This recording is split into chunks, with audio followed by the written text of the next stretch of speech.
Hello and welcome to Heli School again, and Devon's going to ask us a few questions about this cold climate heat pump. All right, first off, tell us about the equipment.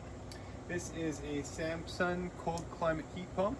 It can be attached to any existing system, so it can be attached to any other brand's high efficiency furnace or any other air handler that you have.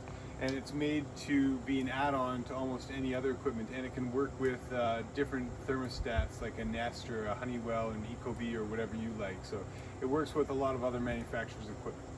Interesting. Can you tell us about your experience with using the heat pump? This has been great. It's a cold climate heat pump, so it maintains full capacity all the way to -20. We ran it this year all the way down to -20, and the only time we had to cut it out was for about 5 days to probably a week when it was -40 and -30, but the rest of the time this thing's been running strong. And with this you get full capacity down to -20, where a normal heat pump, the capacity drops a lot when you get lower ambient temperatures. So you might only get 1 or 2 tons out of a 3-ton unit that's a regular heat pump. Interesting. Can you tell us what made you decide to put in a heat pump? Was it for moral or financial reasons? I'd say both. We wanted to run a heat pump more than we wanted to burn natural gas and just reduce our carbon footprint.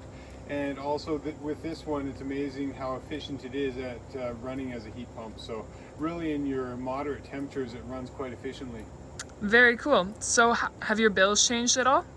I would say that we probably spent more on our electric and less on the Fortis, but overall I'd say they were pretty similar. But that was our goal, was to try to reduce our Fortis bill, and we put solar panels on the roof just to try to keep into that lower tier of the electrical charge. All right, good to know. And any downsides you can think of? I'd say you have to do a little bit of work just keeping the area clean. The nice thing is with these, they stay nice and up and tight to the building, but just making sure the snow didn't get too high this year, so you might have to do a little shoveling. You can hear it running all day long, but you can see how quiet it is, so I don't think that's been really an issue for me. These ones are in the 50s range for decibels, so that's pretty low, so I think that's not a significant problem.